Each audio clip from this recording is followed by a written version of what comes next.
ตัวบรรยากาศยามมื้อแลงพี่น้องเอ้ยเนาะ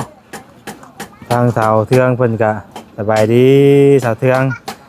ได้เวลานึ่งข้าวนึ่งน้ำเลยเนาะน่ะคือได้จิกไว้แบบสิโมหนึ่งพิวอ้าวทางว่าแล้วบัดนี้โมหนึ่งพิวแล้วมาแต่ใส่เอ้ามาแตะลินอ้าวว้าวกันแดดบัดไล่ดอกกุหลาบอีกบ่นี่จับไม้อยู่จับไม้ออกไปเดี๋ยวออกไปข้างนอกนี่ได้ออกไปเอาดอกกุหลาบนี่บ่ได้ไว้ได้ดิบ่บ่อยบ่ให้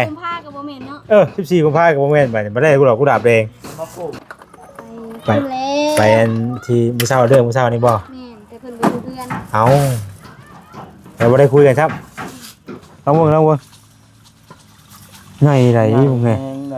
ทำหิวพี่นี่เหรออ๋อมันโตกันน้อยมันใหญ่บ่ได้ยักโตได้ตัวน้อยแฮงจักห่วงนะราวเอาไปเอาไปเล่นเรือนเบาราวใช่น่ะเอามาให้แม่ของแม่นะโล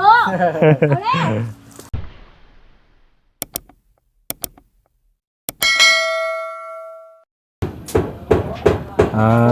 แล้วตัวบรรยากาศยามมื้อแลงพี่น้องเอ้ยเนาะทางสาวเทืองเพิ่นก็สบายดีสาวเทืองได้เวลานึ่งข้าวนึ่งน้ำเลยเนาะโอ้พี่น้องเอ้ยได้เวลานึ่งข้าวนึ่งน้ำให้อยู่ครัวกินได้มื้อนี้เนาะมีหยังกินมื้อนี้สาวเทืองไม่ดังอยู่แล้วอันนั้นมันแรกอยู่แล้วมันเอ้าคือได้เฮ็ดแบบซี่อ่ะน่ะคือได้จิกไว้แบบซี่โมหนึ่งพิวอ้าวทางว่าแล้วบัดนี้โมหนึ่งพิวแล้วบ่บ่สบายดีเด้อสบายดีเด้อบ่บ่เด้อแต่เครื่องขาดลายอันนี้โมหนึ่งอันเดียวนี่ป่ะโมหนึ่งจนได้จิกไว้เบิ่งเนี่ยจิกไว้4ชั่วโมงบ่นี่เจ้าเทืองสิหนึ่งข้าวต้องได้จับมีดมาฮะ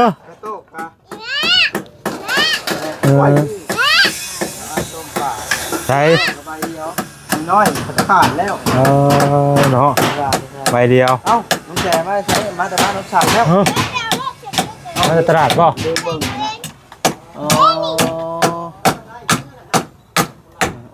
ตอนนี้ก็กำลังลุยเนาะใกล้จะเสร็จแล้วเลยพอเสร็จแล้วเลยป่ะมื้อนี้ข้างฟ้าข้างฝนเอาไงแล้วเลยมื้อนี้น่ะว่ามันดังไฟได้พอยังฝนตกฝนเย็นก็พอได้หนึ่งข้าวหนึ่งน้ำแทนเนาะแต่ละคนเฮ็ดเวียกเฮ็ดงานลูกกับบ่ได้อยู่ซื่อเนาะจังบ่รู้แท้นี่บ่ลูกเราอะไรบ่ได้บอกว่าอยากเฮ็ดเองบ่อยากเฮ็ดเองว่าคือว่า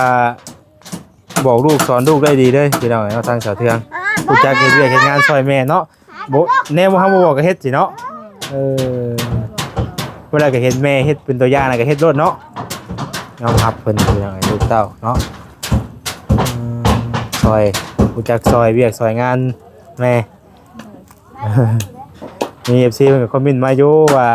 โอ้สาวเทืองบอกสอนลูกได้ดีว่าซั่นเนาะรู้จักความมีหยังก็เฮ็ดหยังก็ซอยพี่น้องเอ้ยเพิ่นก็คอมเมนต์มาหลายอยู่นี่ทางขยะเพิ่นได้เนาะบ่ได้ทิ่มไปซะตัวที่ใดนี่มีจุดใดนี่เจ้าชื่อกับข้าวกับน้ำคือขนมมื้อกินนะเจ้าสิทิ่มเป็นที่ใดมีทางขยะเลยคอยเห็นข้าวแล้วหิวข้าวเลยหิวข้าวเลยเอาเลยเห็นข้าวบ่ได้เจ้าเนาะเห็นข้าวแล้วอยากเนาะข้าวฮ้อนๆฮะได้ล่ะไปหาเพิ่นบ่หาเพิ่นน้องแจไปไปสายไปเทื่อได้จะมาใหม่เด้อเด้อไปดีบ่โอดิ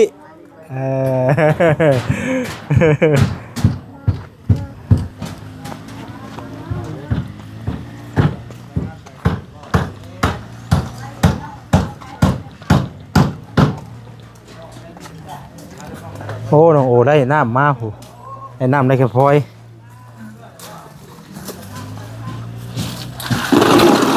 น้องแต่กำลังเทดุนนี่สบายดีน้องแต่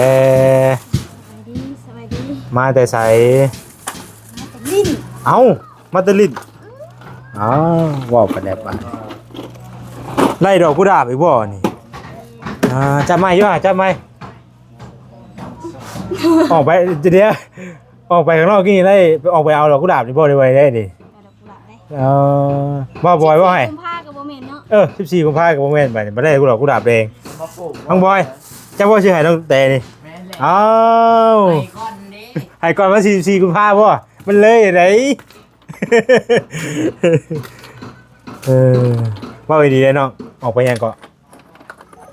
ไปเล่ ไปอันที่มื้อเช้าเรื่องมื้อเช้านี่บ่ แม่นแต่เพิ่นบ่รู้เรื่อง เอาเราบ่ได้คุยกันครับ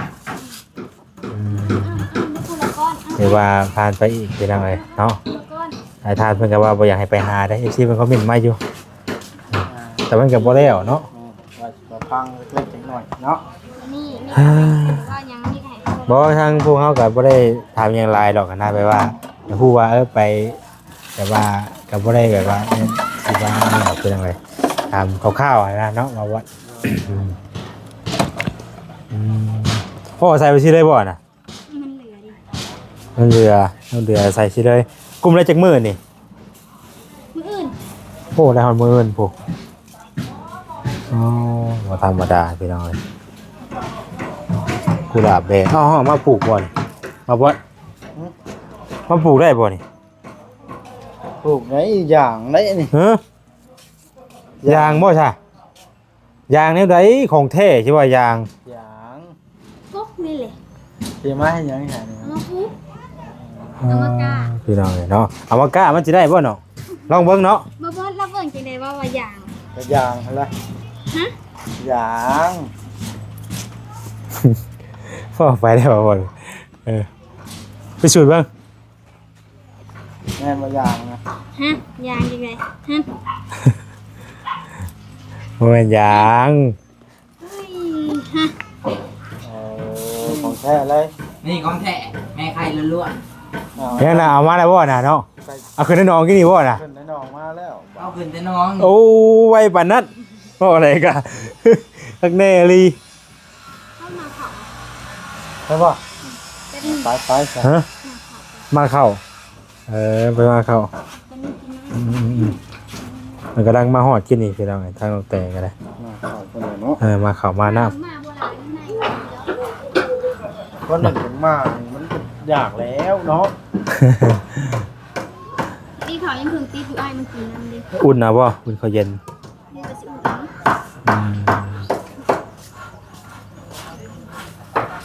บ่บ่ใครแม่เด้พ่อ ไปนี่แล้ว เพราะว่าพ่อเจ็บท้องนะ แม่กินหมกข้อซื้อหมกข้อ เพราะวานนี้บ่ได้ไว้เลยโอ้ยจังหวัดซ้ำนี่ได้จักบ่เนาะ ฮะ ใหญ่ไว้เนาะบ่ลูกเนาะ เข้าไปเกลือปลาไปทำละเอาแบบตัวนี้ไปปล่อยน้ำมูลปะ โอ้ย บ่ได้ติ โอ้ย ก็ซ้ำนี่กับพวก ใช่ นี่น้องเบิ่งซ้ำนี่ก็มันก็พอขายเลยเนาะ อ่า พอดีแล้วจังแก มาใหม่ เจ้าแบบว่าใหญ่เจ้าก็ไปขายน้ำเลี้ยงขายเป็นอาชีพได้เด้นี่ กายเอาปลาหาจิ๊บ เอาดีได้เหมือนว่าเลี้ยงปลานี่เป็นอาชีพได้ได แม่เนี่ย ว่างานก่อน ตะกี้ว่าแซงก็เคยคิดอยู่แล้วอยากเลี้ยงปลาได้ตอนนี้บ่ตอนนี้เฮายังบ่มีเวลาเฮายังบ่มีเวลาให้อันเฮาเฮ็ดเฮาต้องเล่นไปดูแลเอาเองแหละดูแลใส่ใจกับมันเองอะนะมันต้องมีดูแลหลาย ต้องเอาเวลาให้มัน เขาต้องไปเบิ่งเขาต้องไปเบิ่งดูแลต้องได้แบบว่าเรื่อง มันก็ โป้งก่อนปุ๊ดต้องปุ๊ดก่อน ต้องแต่มาเข้ากำลังสิมาเข้าผู้ใดหนึ่งเพิ่นสิเป็น ข้ามบ่เล่นเนาะได้แล้ววะได้ทำนี่ก็ได้ได้แล้วนะ น้องแต่งงแล้วบัดนี้สิเอาจังใดดีวะ สิเอาจังใดดีวะ จะเห็นยังกินนี่ เออ เห็นไหมเจ้าต้องเอานิ้วนี่นะเจ้าต้องเอานิ้วหนึ่งอัน เออ เห็นดูนะเฮ้ยเฮ้ยเฮ้ยเห็นนะ โย่ โอ้โยโยโยโย เฮ็ดรู้ว่านี่นะ อยากลงน้องแหละ มันทำก่อนเฮ็ดเบิ่งนะ เอ เบิ่งนี่ ้ยเด้อฮักนาง ตั้งแต่กะลำ เป็นบ่เดือดเราเฮ็ดเบิ่งบ่ถูกเฮ็ด เอ้ยบ่ถึงเพื่อนบ่เอ้ยบ่ถึงเพื่อน โอ้น้ำเริ่มมีกลินแล้วเนาะ เออ ป่ามันหนักเด้ ปลา บ่ได้มันก็คือน้ำกอกได้ อืม เห็นปะ น้ำกอกน้ำเขาได้นะ อืมบ่มันก็บ่บัดปลาใหญ่ไปเรื่อยมันก็สิมีเงินแหละ สอดเด็ดเด้อนี่ สอนเล็ดบ่เนี่ยเบิ่งเข้าไปอีกก่อน ก็เบิ่งก่อนเฮาก็อยากเบิ่ง อยากเบิ่งบ่อยากเบิ่งในกล้อง เกลือแต่กลางคืนน่ะเห็นตัวใหญ่ เอ กลางคืนน่ะ อ เกลือฮอดกลางคืนบ่น้องแต่ เดี๋ยวเฮาเกลือเบิ่งได้ผู้เดียวเฮาสิยังบ่ได้เกลือ มันบ่ได้อยากให้นั่นได้อยากรักได้ บ่อยากให้คนเบิ่งละ เอาเบิ่งพะแยงอ่ะสิเบิ่งอ่ะ ฮะ อย่าเบิ่งมันลอยก็ได้แล้ว เนาะ เนาะ แล้วเนาะ ฮะ จับขึ้นมาเบิ่งได้ มีหอยผู้ลองเบิ่งไงไหนมึงไง แหงไหนคำที่อยู่ที่นี่แล้ว อ๋อ เบิ่งโตกันน้อยเบิ่งโตกันใหญ่ ใหญ่กูว่านี่เบิ่งซำนึงมื้อนี้ยังใหญ่เพิ่มขึ้นอีกอันนี่ คือคนน่ะมีจักเนาะคนก็ใหญ่ขึ้นน่ะมือ โอ้คนเฮาก็ใหญ่ขึ้นซุมื้อ อ๋อตัว อ๋อหลายดีล่ะ บ่แซ่น ฮะ บ่ต้องเบิ่งมาน้อยมันคือซ้ำเก่าอันนี้ ไอ้ นะ ตัวนี้บ่ เออ ตัวนี้ยังน้อยอยู่นี่มันยังให้แยงอยู่เด้มันยังให้แยงอยู่ว่าซำใดอ่ะนะ มันบ่ทันมันตัวใหญ่ ได้บ่เนาะ ตัวน้อยแล้วเนาะ สิได้บ่มานอยู่บ่นี่ มานี่บ่ อ้าวมันเห็นเฮาจุ่มนี่ลงไปมันก็ย่านคือกัน คร เนาะ บแล้ว ปบคือกันเว้ย มึงนี่เฮ้ยมันจะเข้าแล้วโดนโด ไม่ก็อยากเข้าอยากช่วยเปล่า นี่ อะไรโต เฮ้ยเนาะมันปบเนาะ ทำใหญ่เนาะว่าแซน ใหญ่บ่ได้ยักโต ได้ตัวน้อยแฮง มันรู้จักพวกนะตะกี้มันยังจับได้อยู่ นี่อยู่แจมเจพี่น้องนี่เฮาตาม จะกินอะไรจะได้กินซะ ฮะอุ้ยเจ้าคือสิไปอุกเนี่ยนั่นเนาะป้าค้างไว้ เอ เว้ย อ มันเอาบ่ได้จับบ่ได้ มันสิลื่นท่อพี่ละได้ความใหญ่นะ โอ้ใหญ่อะไรนี่ ทำตัวชื่อมา อ่า น้องแนงอยู่นะ พอดีน้ำซำนี่ ทำโปรตีนก็มีแล้วเนาะ ใหญ่น้องเฮาว่าใหญ่ไว้ดิใช่แล้วว่ากินแล้วยังปวดแล้วมาเห็นโอ้เราอยากเฮ็ดบัดนี้มันต้องได้ขังมาที่ได้ทางแง่งได้เฮาไปเลี้ยงอยู่หนองทั่วไปนี่บ่ได้ดอกมันไปเนาะเห็นว่าปลาเค็งนั่นน่ะปลาเค็งบ่คั่นน่ะปลาตัวใหญ่ๆมันนอกบืนได้น่ะปลานั่นก็ ปลาเค็งว่า บืนปลาที่มันปลาอย่างนั้นก็เห็นในนั่นน่ะพอได้ฝนตกนี่มันไปรถนั่นน่ะ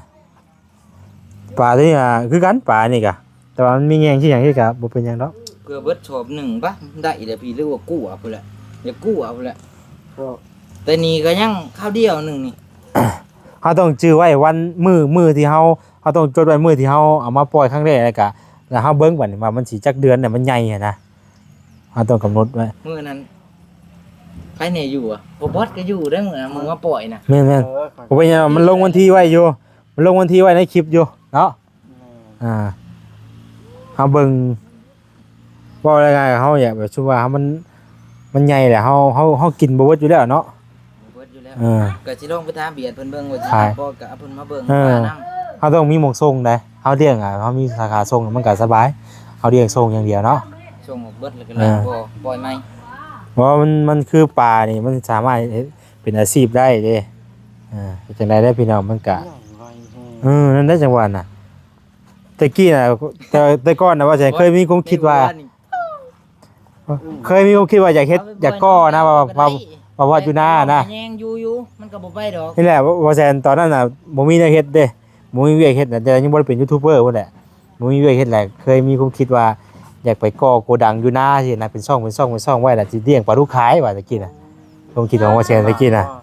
เฮียปลาดุก ก็เลยเกิดเป็นปลาลูกทันทีเลยบัดนี้เป็นปลาลูกแล้ว ตุ้มยานี่ใหญ่ขนาด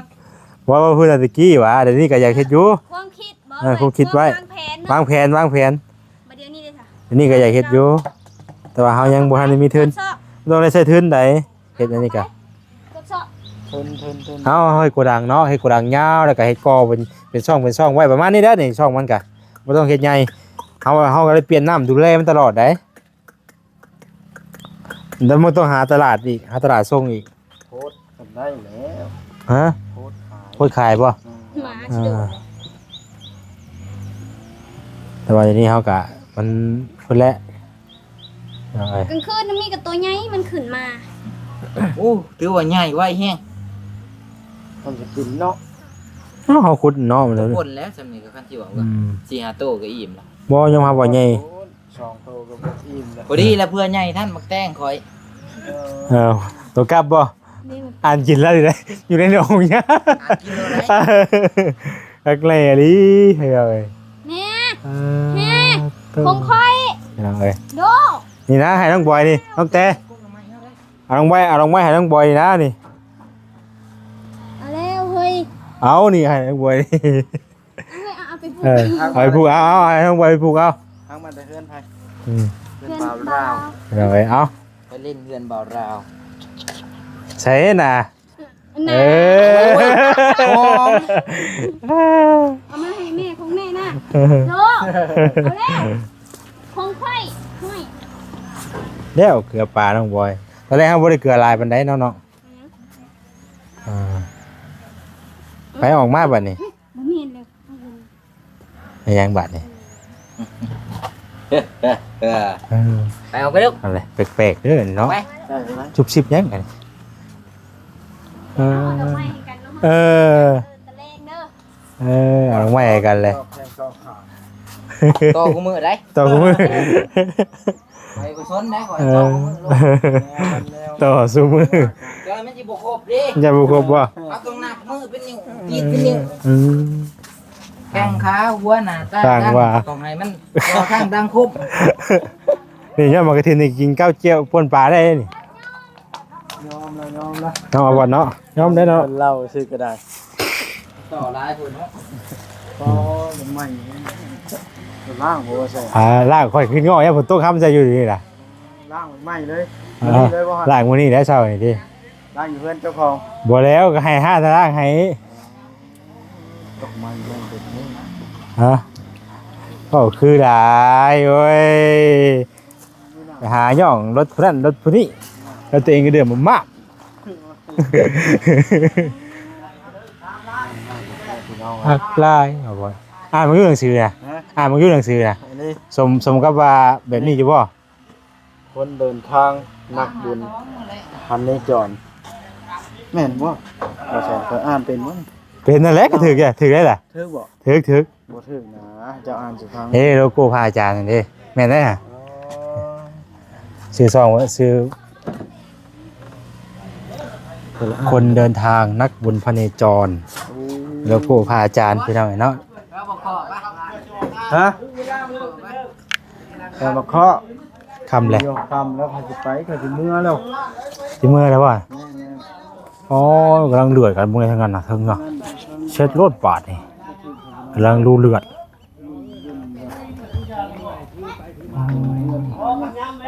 เกิดหยังขึ้นเด้ทางนั้นเนาะ นั่งล่างคอยเบิ่งสองคน เราบ่เล่ากับไม่เลยมื้อนี้ รถล่างบ่ไหม่แต่รถเบาลิมานี่เนาะเพิ่นก็ล่างเนาะ ว่าล่างนะ เอาเลยเอาเลย ยังล่ะยังกินมาใช้เฮ็ดเลยมากินสมองม่วงมันยังบ่ได้กินอยู่ยังบ่ได้เฮ็ดอยากอยู่ ยังเดี๋ยวห้องถ่ายรูปครับ เออ กินแต่เกลือก็ได้บ่แสนแจ่วจ้ำเกลือบรรยากาศช่วงค่ำๆแรงๆพี่น้องเอ้ยกับประมาณนี้เนาะโธ่แค่ในวันนี้กับบ่ฮ้อนปานใดเนาะช่วงมื้อนึงนี้อากาศก็เอ้าอะไรพี่น้องเอ้ยครับอบเอ้าเนาะ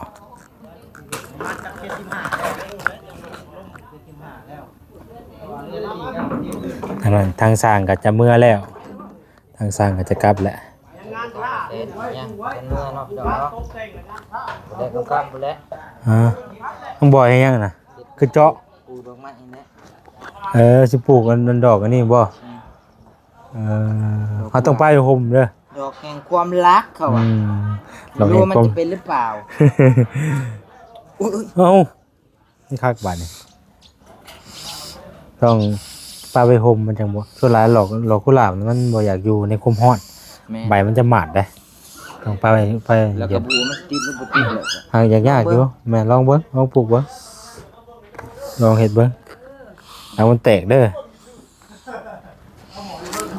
น้ำใหม่ไปนี่ ไงไว้เนาะ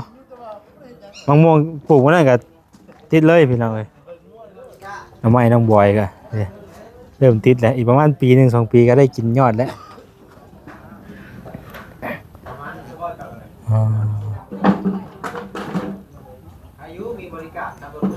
ทางสร้างก็เริ่มเก็บเครื่องเข่าคลองมาเลยช่องยังน่ะไว้ดีน้องโอยังน่ะให้ยังน่ะ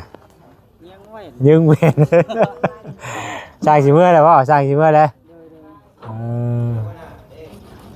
มือรุ่นใหม่เนาะเอาล่ะเพิ่นเข้ามารอบแรงเป็นจังไงมี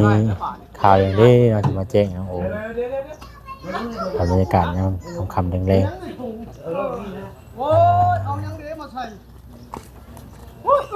อืม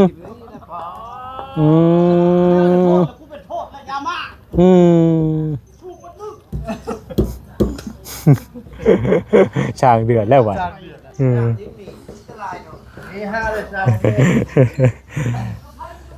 เอาไปแล้วไอ้เนาะขอตัวไปก่อนดูดีมีแห้งบัดสุขสู่คนสบายดี